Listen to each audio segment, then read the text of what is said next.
I am so incredibly elated that I get to say this after literally years of being an Alliance raid doomer, but I bloody loved the second walk.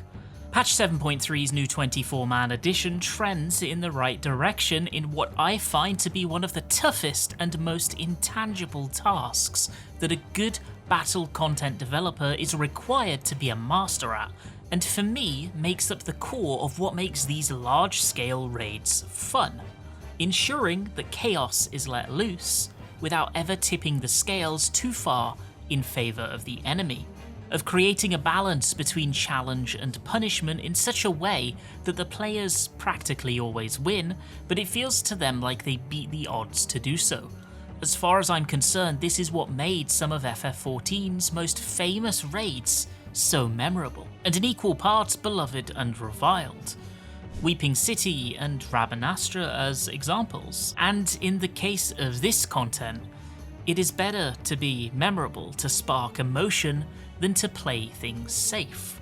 Today I'd like to talk a little bit about why I believe this Alliance raid is a step in the right direction, and what my hopes are for the future of the off-patch 24-man raid in taking the best of the past and present both. So when I refer to balancing the scales, what exactly do I mean? Well, there's this very important distinction to make when it comes to difficulty design in FF14.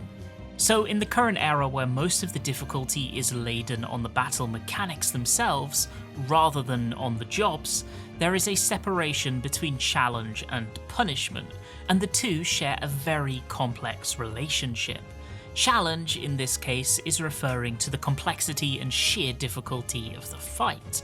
Mechanics can present their challenge in many different ways, be it giving you a range of debuffs and expecting you to memorize proper responses to each, or hitting you with rapid back-to-back telegraphs and seeing how quickly you can react, or potentially expecting you to retain a piece of information for upwards of 30 seconds with other distractions in between, then testing how capable you are of recalling it later down the road.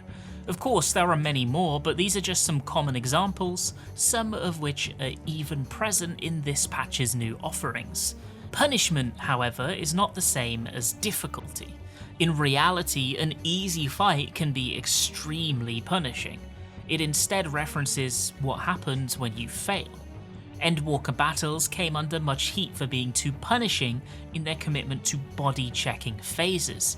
If a single player falls, a wipe state would often immediately occur. But punishment has many other forms: vulnerability stacks, damage downs, singular deaths, or even the shame of watching an ally fall because of your mistake. As an example, the recent Occult Crescent 48-man raid, the Forked Tower, is not particularly mechanically difficult. In fact, it's fairly simple, but it is punishing. Certain encounters such as the bridges, or mechanics like the Flame Towers in the second boss, have the potential for one mispositioned player to wipe the entire raid, and without a res cheese they will be immediately kicked from the instance and have to wait half an hour to retry. Not overly challenging, but severely punishing. You need both to make a good fight. You need both difficulty and stakes, though the balance between them is an art form.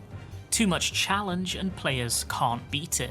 You risk the content being left in the shadows because people are intimidated or unmotivated to even try. Too much punishment and it doesn't feel worthwhile from an enjoyment perspective. All of this loops back around to 24-man Alliance raids and where they stand. As far as I'm personally concerned, they're able to be difficult, that much is fine. To present challenge is a good thing, but they should not be punishing.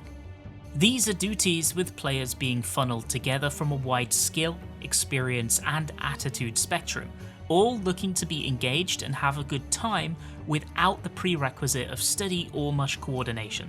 So it's okay to present them challenges that they might not immediately be able to solve. If anything, it's encouraged. But what they want to avoid are these filter moments that cause repeated wipes. They want a test that will inevitably be passed. This is why so many people fondly remember their day one experience in Alliance raids, and similarly, why so many find that same content tremendously dull to farm on a weekly basis. Alliance raids are unique in that silliness and messiness are one of their unique selling points.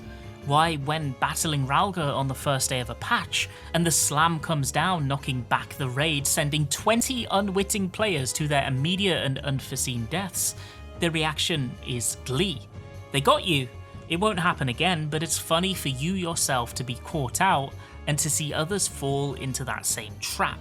Because the punishment level is so low, there's never a moment where it feels that a clear is impossible, even if 2 entire alliances fall.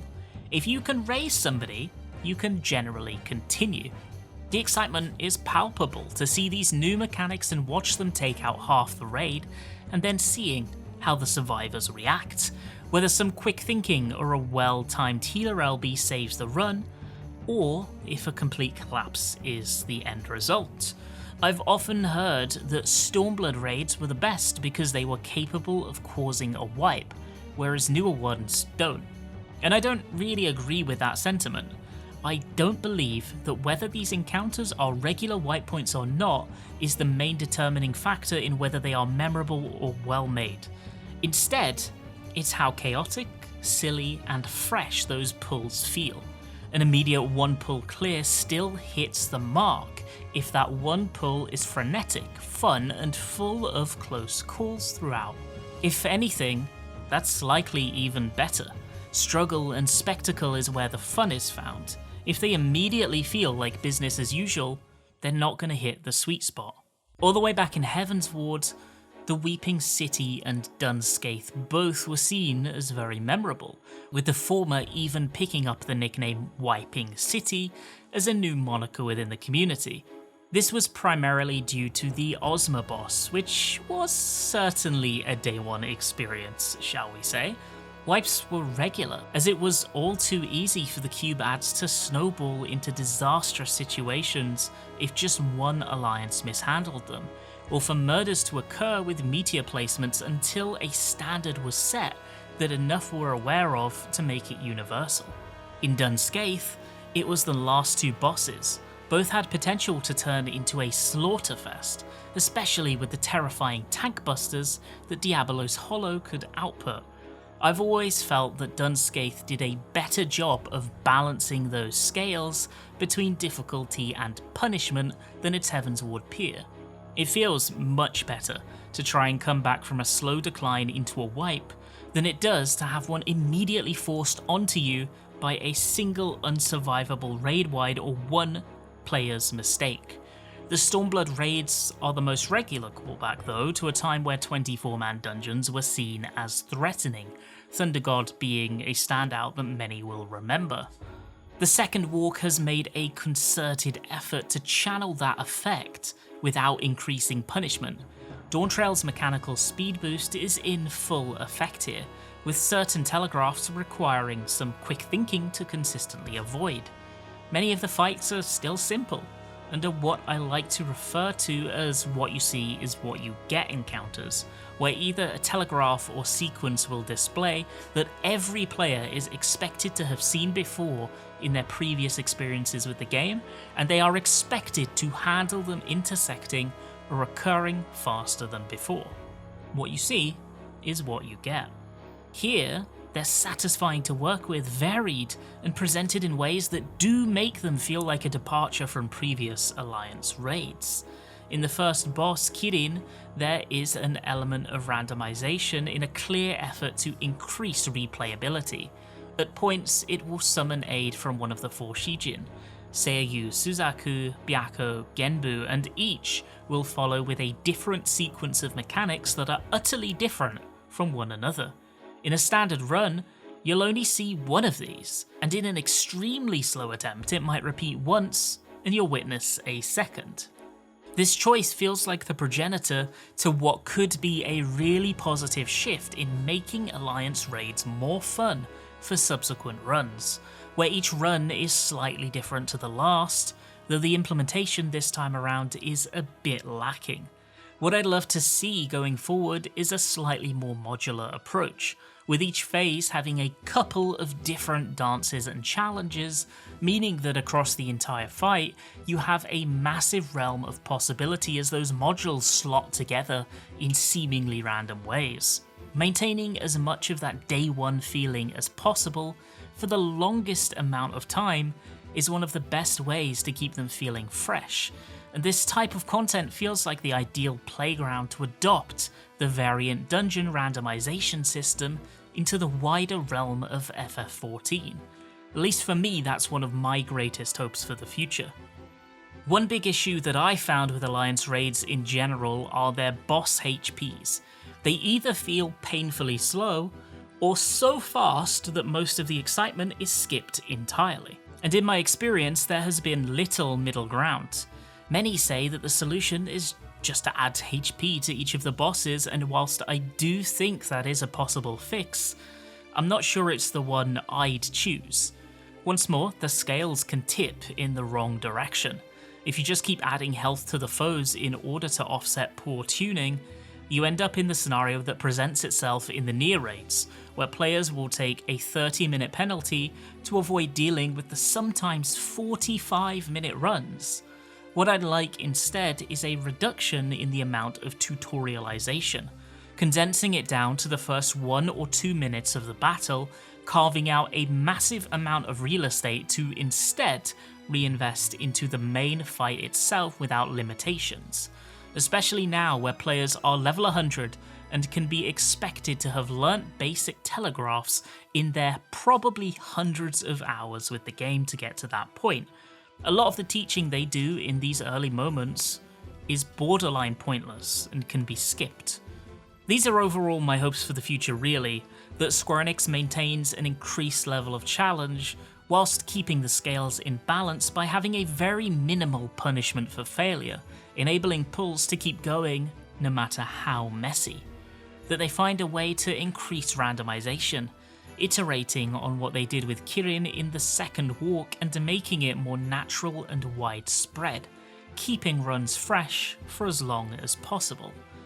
And that the bosses dying when they just begin to get going is dealt with, ideally in a way that doesn't artificially inflate the length of a run. Whatever happens, I'm actually quite excited to witness the 7.5 Alliance raid, and I'm glad I can say that for the first time in many years. Thank you so much for watching this video if you made it all the way to the end, I really do appreciate it. I have a Patreon, you don't need to support it, but if you do, it will allow me to keep uploading here more regularly. Patrons got this video early, and the people on screen now are the reason I was able to make this one, and I'm greatly appreciative. I'll add pre-release excerpts of future videos there, as well as some exclusive content, and you'll be included in the credits of future videos. I have a new World Race video upcoming later this month, and in the coming days there will be some previews posted on that Patreon there. No pressure though, and of course thank you so much for watching, and I hope you have a fantastic rest of your day.